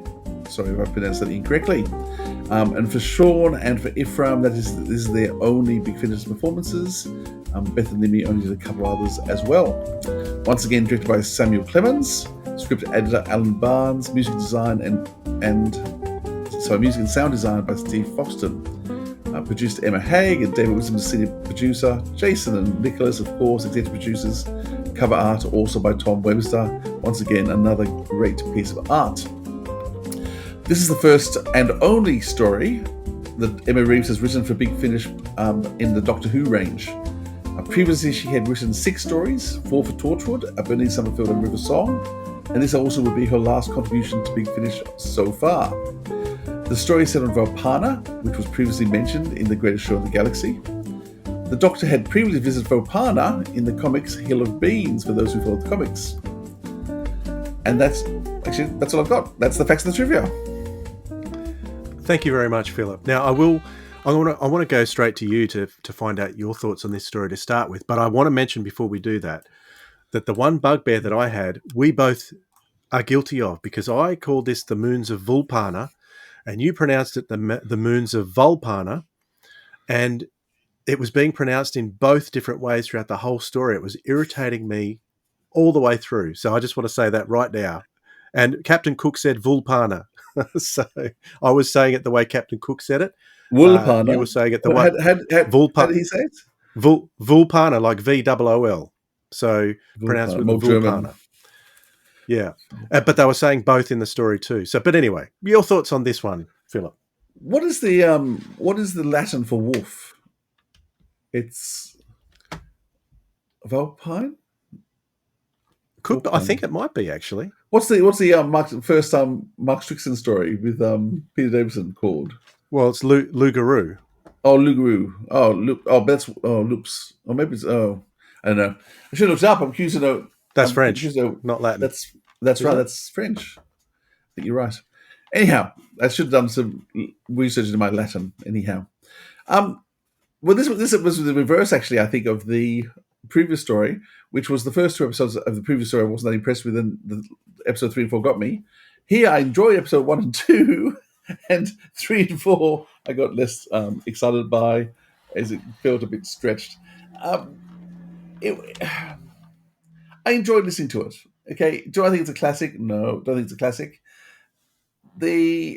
Once again, I'm not a big fan of non-humans. These technically sort of should have been humans till they turned to werewolves, but they were playing it very woofy the whole time. And I guess the whole we want to mate with you, Mags, because you're pure blood, it bothered me. And also the fact that she was playing along. And so having these 3 major men all seeking to get their way with Mags, and a mother embodying it, I think just the very concept behind what was going on made me uncomfortable. So I think part of my issue was just the fact of the whole basis behind what they were doing, in terms of trying to find pure stock to breed with. I had a few problems with, and just that I guess Mags wasn't going along with it, but she seemed to be going along with it, which kind of threw me a bit, because I'm not quite sure why I was played the way it was. I think the mother was saying to Mags all the time, just go along with those stupid males, that's just how they do. We're superior to them. You just have to go with what they're doing. I think that's what the mother kept saying all the Well, time. except she just wanted to breed her off too. To be honest, I actually think the issue with all 3 episodes, this is going to sound, sorry, Brian. Sorry, not Brian. Who was the director? Samuel. Samuel. I actually think it's the directing. I actually think the 3 stories themselves, with different director, would have been far better. I think part of the issue is the casting, which is all done by the director. The fact, as you point out, Vulpana, the fact that every cast member said it differently, that's the director. So I actually think my issues are probably with the director more than the stories, because I think the stories I really enjoyed, but I think that the director and the choices he's made in terms of casting, in terms of some of the speed that went, the way some of the scenes interplay, the way some of the characters talked over each other at different times, I'm not sure that the best information was always brought forward. I actually think, sorry, Samuel, I actually think the issue with these 3 stories is the director. Okay. I couldn't help but compare, because they were doing wolf-like things. This was set on the werewolf planet. Yep. They were being wolfy. I couldn't help but throw my mind back to Lugaroo and what a classic that is. Yes. That is how a werewolf story is done properly, in my view. And this just did not match up to that level, I think. And what made Lugaroo so... when you said casting, I think 100% right. Lugaroo, the cast were all so different. Eleanor Bron was the female wolf in that. You had the, I can't remember who was the actor who was the male one, but he had such a deep voice. He stood out to everyone else. So they were really distinctive. Where in this, you've got all the brothers. They all sound the same. You just got, different intonations in the voice. You can't really distinguish one from the other. They just all sound the same, and they're all acting the same. And this too was it episodes 1 and 2 that you said you didn't like in this one, or you did like? No, I probably preferred episode 1 and 2, and then I kind of fell downhill. Oh, I don't know. It just felt this one out of all 3 felt just the most character driven, but there wasn't as much character as there should have been as far as the story went, because I just didn't get it in that. I didn't get it in the acting. I don't think I like the character. It's part of the issue. I was actually listening to a podcast. I was listening to a podcast today, I think yesterday, talking about the fact of why are we obsessed with watching rich people who are awful people be awful to one another. So they're talking about white locusts, and this is another example of rich people. What's who that? Are all horrible people. What's white locusts? Yeah, it's the biggest program on Netflix. Oh, is it? Never even heard of it. Okay, well there you go. One of the biggest programs in the world at the moment is White Locusts. Okay, you wouldn't like it. It's okay. It's okay, but it's one of. I mean, you've had Succession. You've had. There's so many shows at the moment which are full of rich people who are just awful human beings who are awful to each other. And so for some strange reason, it kind of started with Dynasty in Dallas, didn't it, in the 80s? We've always been obsessed by the filthy rich being hideous people. And in many ways, this story was, it's the high class, the purebreds, the rich, the wealthy, gathering their hundreds of friends and family around for a party. This is another example of the hybrid, the rich, the powerful, who are just awful to everyone. Yeah. And once again, I was feeling throughout this whole story, this is the Mags trilogy. I want to know more about Mags. There was so much focus on the other characters. I wasn't getting enough of Mags. So I think that was part of my disappointment too. I really wanted to explore. If there was any character I wanted to explore, it was her. I didn't want to know about the brothers or the mother. I wanted to know about Mags. And we just didn't get that. And we never did throughout the whole trilogy. Yeah. I agree. So that's that one. All right. Now, let's move on to the last one in the trilogy. And it's called An Alien Werewolf in London, written by Alan Barnes. I'll read the blurb. A space-time summons brings the TARDIS to the strangest place Mags has yet visited. A haven for the freakiest freaks and the weirdest weirdos. Camden Lock, London, in the early 1990s. But there's a reason why former TARDIS traveller Ace has brought the old gang back together. She's on a mission to rescue an alien being held prisoner in a massive mansion. A mission that can't possibly go wrong, can it? Where are we? Camden Market. Come on, I think you'll like it. Coming soon from Big Finish Productions. What's your mags? Ace! I take it there's a crisis worthy of my attention? Yeah. Doctor Who, an alien werewolf in London. I met this Aussie guy on the tube. Reckons he saw an alien just last week. I believe him. Pleased to meet you. She wants to see us both. Her ladyship, down below. The lift goes down and down, recesses all along the walls like for coffins. Raymond! Alicia! Is that you? I have a story that I think will be of great interest to all of you. You don't want my sister to tear your throat by accident. What? She's got fangs. You're vampires! Ow! The lights! What about the lights? Oh no.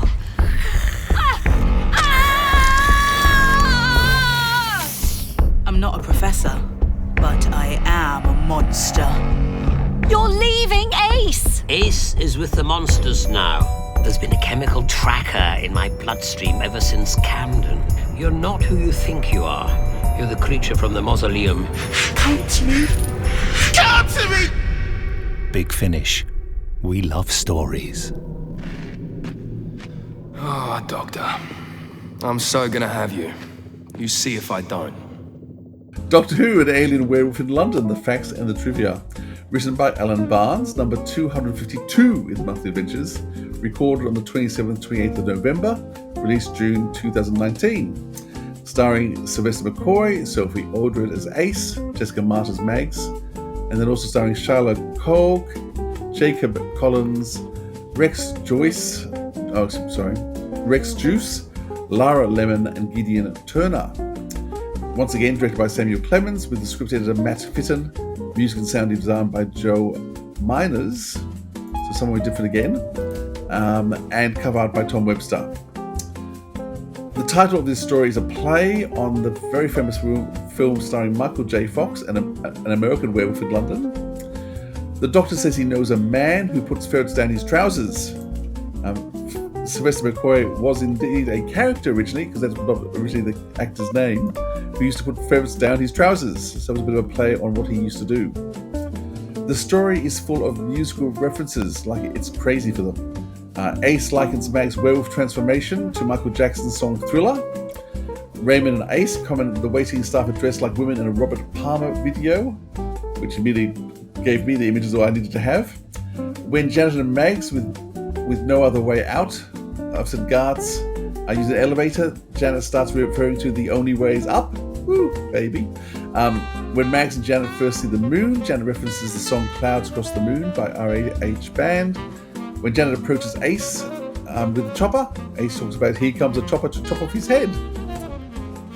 The Seventh Doctor reveals that the secret tunnels he used in the escape buildings were put in by Robert Smithson, who he says he'll go in the future to tell to put them in there. This seems to be a play on the whole idea of what the Master did on Terceron in The Curse of the Fatal Death by Stephen Moffat, The Red Nose Day, where the Master and the Doctor kept going backwards in time, telling the architect to put in different various things. So, these are the facts of the trivia. Thank you, Philip. As we were talking about the last story, I thought, maybe that one was my least favourite. But I definitely think this story is my least favourite of the trilogy. Although I love some of the concepts within the story, it just does not stick together for me very well at all. Sorry, I hate being negative about things, but I just have to be honest about how I feel about this one.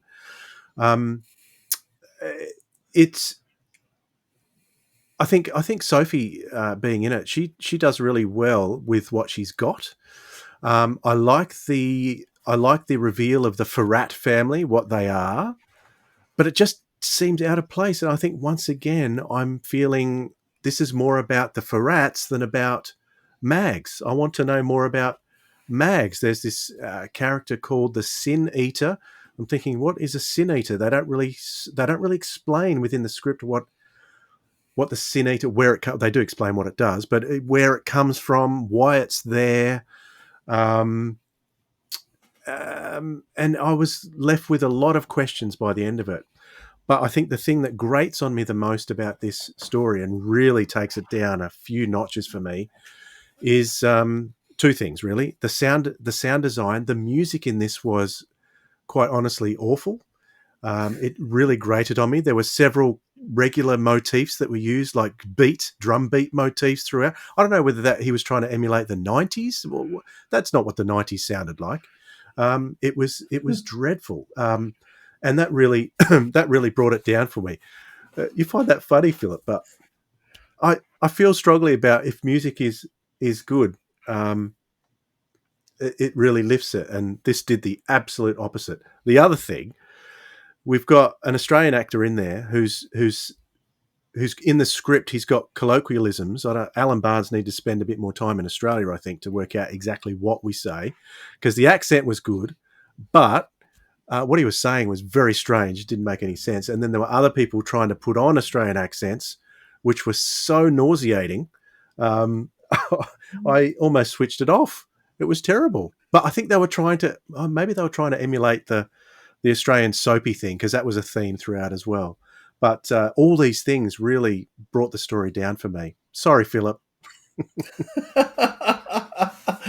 not usually that negative. No, I know it's terrible. So yeah, there was certainly the idea of a bit of combination of Home and Away and Neighbours, which are much more popular in the UK than they are here, and always have been more popular.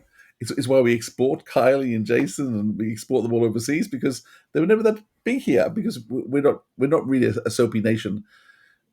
Neighbours, I think Neighbours is still streaming somewhere. They talk about cancelling. Home and Away is on, but it certainly sells overseas far better than in terms of its ratings. The only reason that they still get made is because they sell overseas, not because Australians watch them. I do think it really did suffer from the fact of lack of character development for Ace and Mags, particularly. I do love multi-doctor stories, and so episode 3 and 4, when we actually had multi-doctor, I really enjoyed it. I think Sylvester McCoy managed to score best in the script, because he got to be in almost every scene, because there was two of him, and he got to be with Mags and he got to be with Ace. I do think Ace and Mags probably needed more scenes together, because I think what humanized Mags in The Greatest Show of the Galaxy was the scenes with Ace. The two of them were the same age, similar experiences of rejection, and that's actually what they connected because of that. They didn't get to have a connection in this, and we still don't know what Ace is doing, why she's on Earth, why she wasn't traveling with the Doctor. None of that's explained. It's all very strange. I too had major issues with the Australian accent, even with the Australian. I even thought his accent was totally wrong. I'd love to know whether people think our accent is as broad as that. I'm now worried about how I speak. Because if you guys, or whether they even hear it, maybe that's how we sound. I don't know. Yeah, so I mean, no person thinks they have an accent. I mean, I remember being in America, and they say, "Oh, I love your accent." I said, "Oh, I love yours too." And they said, "I don't have an accent." I was thinking it's broad American, broad Southern as possibly could be, but they don't. We never hear our own accent. But that's why it's weird when I'm hearing it on a recording, because is that really what we sound like, or do people think we sound like that? No, yeah, I hope not. I listened to this back when I edit. We don't sound like that. Okay, good. I thought this was trying to be a big epic story. It's certainly got choppers and major scenes and breakouts and heists, and I enjoyed it. I mean, is it the best of Big Finish? No, but I really thought it was quite an enjoyable, easy to listen to story. As I said, the stuff with Sylvester McCoy, I think Sylvester really carries it and does a great job. Once again, I mean, I would probably put down the issue is the casting. I just don't think the voices are different enough, or they've quite got the talent needed. So Samuel's, he's dipping into a different pool, but I'm not quite sure the pool he's dipping into has given him what he needs. And I think it's probably a good reason a lot of the cast, that he's chosen never come back again. More than half the people in these three stories, this is their one and only story for Big Finish, and Big Finish is more than. And Joe Miners has only done two other Big Finishes as well. So, right, I can only say, I understand why. I Because, didn't mind. I mean, there were certainly a lot of motifs that were used regularly, but I didn't mind that. And there was okay. Yeah, so what he's done, he's done a couple of Torchwoods. Oh, he's done quite a few Torchwoods. I've got 34 results, but I haven't looked to see whether he does the music or it's just sound design. No, okay. So yeah, he's being used for sound design, but not for music in other productions I'm looking at that he's done. So yeah, so where did you get the music for just 4? Was that somewhere? We just knew that. He did 2 other Doctor Who's as well in the range. One called The Middle, and I can't remember the other one. Okay. So yeah, I mean, I certainly noticed the music, which I don't mind. I like noticing the music. I know people often think you shouldn't notice there, but I rather like it when I can notice it's something that I don't mind. And I said that beat, I think it is sort of the dance party beat. I mean, there's an Ace story with the Doctor where she first calls herself Dorothy in Big Finish range. The Rapture. And that's all about that sort of party beat and Ibiza and things. Yeah, but that music is good. I felt that's maybe what he was trying to capture. Perhaps, yeah. Anyhow, I've enjoyed the 3 more than you have, obviously, and that's okay. If they come, buy them on special. Definitely. Well, if you like Big Finish, they're worth listening to. Everything in the main range, almost, is worth listening to, including these. The one thing that I did pick up on at the end was that it didn't seem to be a contained trilogy, because Mags gets in the TARDIS and goes off with the Doctor. Yeah. So perhaps there was supposed to be more, and that's perhaps why I was a little bit frustrated, because the Mags story didn't seem to be finished, and perhaps there was plans to do more Mags, but maybe there will be plans to do more. But I mean, with bringing on new companions like Ray, who we've had, so maybe that's gone by the wayside, but the option's always there, because Mags did get in the TARDIS at the end and go off with the 7th Doctor. Well, maybe Big Finish another adventure. Big Finish listened to these 3 as well and went, you know what, they're not good enough. Perhaps maybe they did, but I don't think that's Jessica Markin's fault. I do think they just should have written the character a lot better. And it's bizarre. Yeah, it's I think part of the area is they've tried to give her 3 werewolf stories, and that wasn't what they should have done with her. They should have kept the werewolf out of it. Well, no, werewolf in her is important, but not put her in situations of other werewolves and the like. Let's see how Mags reacts in a different situation, or where she is actually the danger, where she is the threat. That'd be an interesting story. Where she can't. It was all about she can't control her changing. So put her in a situation where suddenly that change happens in a dangerous way. There's so many amazing things they could do with Mags. I'm not quite sure they all the stories had the same theme of identity. So the identity of the monsters in Gawkroth, and they were struggling with coming to terms with who they were. The Vulpanans were coming to terms with who they were, and so were the Ferrat family. They had issues within the family. 1 or 2 of them had gone off and were struggling with their identity and how they related to the world and the universe at large. So all very interesting concepts, but I just don't think, I think they would have worked better as a standalone Doctor Who story when we weren't looking at the character of Mags. I was wanting to get more Mags. Yeah. I mean, put in a historical setting where she changes in front of a bunch of people and suddenly they worship her, or there's so much they could have done with her. I do think she was let down a bit. Yeah, a bit of a lost opportunity, but you can't win them all, as they say. All right. On that note, that comes almost to the end of our episode of the podcast today, with only a question that I have for you, Philip, if my list is correct. Oh, yes, it's saying that you go first and tell us what you've been listening to or watching. Well, I'm going to make a recommendation, and I'm going to go listen to this because it's made me think of it. I'm going to go listen to Loops Guru. I probably pronounced that really badly, but having talked about it, it is number 20 in the monthly adventures. It's Mark Strickson's second story with Peter Davison. And as you say, and it's a masterpiece. It's a masterpiece. It's how Werewolf should be done. Eleanor Braun, as you mentioned, they put a star name. It's also got Barnaby Edwards. It's got Bert Kwok from That's right. That's for right. Doomsday, but others, Pink Panther, Alistair Locke, Nicholas Pegg, Mark Platt. It's just a great cast. It's a great story. Big names, very different voices, unique voices. Part of modern TV and modern audio is everyone sounds the same. It's just, part of the joy of interviewing the people we interview, even Jessica Martin, is the voices they have. It's partly the RADA training or the theatrical training. It's all about using the voice and then being able to change the voice and control the voice. I think so many people are coming up through the soap operas. They actually don't really know. They haven't learned their craft. It's not the same as the people who've done the hard slogs on the boards, done repertory theatre, who every night are playing a different character on stage, who have to learn how to reach into themselves, understand a character. I think so many people now are just soap opera actors. I'm sorry for the sorry, Lou. And I understand why people want to get into soaps, because it's great money in there. But there's also just the need to be able to do more. And I'm a bit concerned that a lot of the young actors today, just don't quite know how to do it. It's part of Timothée Chalamet. I'm so impressed by. Like, he blows me away, because this is an actor who has a desire to get his craft perfect. And when he plays a role, he transforms.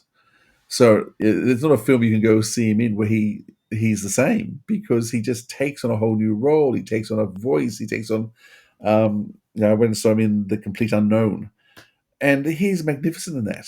Not the best film in the world, but he's absolutely magnificent in that film. And can't believe he didn't get the Oscar. But so there are actors out there who are still doing the work, but I think we've got a few here that weren't quite doing it.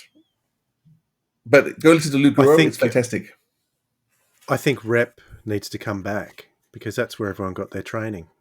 Yeah, for these. That's and the trouble is people don't go out anymore. We can't get people to come and see Doctor Who actors. Yeah. People, to put on a stage show costs money. It needs an audience, and maybe this is part of COVID. Maybe less and less people now are going out. People don't want to go to theatre. People don't want to gather together. But it has consequences by doing it. Anyhow, that's my recommendation, because it's brilliant. What's your recommendation, Dwayne? Well, I have been watching this little box set behind me. I've mentioned it before, but I think it's one of my favourite miniseries ever. It's Shaka Zulu. It's a South African production from about 1984, something like that. Is that what year it is? It is amazing. And the audio relation to this is that the soundtrack is absolutely incredible. I don't think it's ever been released. The theme song was released as a single, because I think it was done by a famous South African artist. But it is an amazing piece. And this has dozens and dozens of motifs that pop up all the way through, but they're actually good. So I love it for the music, and it's just it is an amazing series. If you can get your hands on it, Shaka Zulu, I absolutely recommend anyone have a look at that. It's incredible and gripping television. Stars Edward Fox and Robert Powell in the lead white roles. Did you ever see it, Philip? I did. I mean, Zulu and Zulu Dawn, the two big movies that came out earlier. Zulu at my school was made to watch once a year, because my school song was Men of Harlech. And there's a scene in Zulu, which I think of now as totally racist, but never mind. There's a scene in Zulu where the English, I think there's about 250 people left alive in the English encampment, and they're surrounded by thousands of Zulus who are about to attack. And the Zulus are all singing their war chant, and all these Englishmen start singing Men of Harlech. And it becomes this beautiful cacophony of sound as the Welsh and the English are singing Men of Harlech, and the Zulus are doing their war chant, and then the attack happens. It's just one of those special moments. But as a schoolboy, we had to watch this film every year to talk about bravery and resistance, and really it's about killing lots of black people when they shouldn't have even been on the land. But anyhow, times change. How we view the world changes. The other things I've been listening to are, well, you mentioned Welsh there. I've been listening to Doctor Who and the Brain Drain. I'm way behind. I've been listening to that over the last couple of days. Listening to Tim Treloar do his best Welsh-Scottish accent. I don't know if you remember that. Spoilers. But I thought that was hilarious. He's doing a Welsh-Scottish. Never heard that before. Only Tim Treloar could do that. But I actually finally finished, because a lot of people had mentioned it to me on our live events days, asked me if I'd heard Genesis of the Cybermen yet, and I did hear that, and I enjoyed it. I enjoyed it very much. Too. It's great. It's very good. It's got a different feel to Spare Parts, but it could certainly be set well before Spare Parts. So it doesn't. I mean, even though it's a lost story, it could still be inserted into Big Finish continuity, which I like. Definitely. Really, really nicely done. It was nice to get the whole Fifth Doctor cast in there, and see what Jerry Davis would have done. Interesting that idea got thrown out. Great. Well, we should do an episode where we chat about the Big Finish we've been listening to soon. We should do that. All right. On that note, it is time to finish up for today. Thank you, Philip. It's been wonderful being in your company. Yeah, as it's always. been fun, Dwayne. Been good to do. All right. Until next time, we'll catch you later. Okay, bye. This has been the Sirens of Audio, and our review of the Mags trilogy from Big Finish with our guest Jessica Martin and your hosts Philip Edney and Dwayne Bunny. Theme music by Joe Kramer. Catch up with all the latest info, including news on our live events at sirensofaudio.com. Got some feedback? You can send your email to sirensofaudio@gmail.com or find us on all our social media at Audio Sirens. Thanks for listening, audiophiles. We'll hear you next time.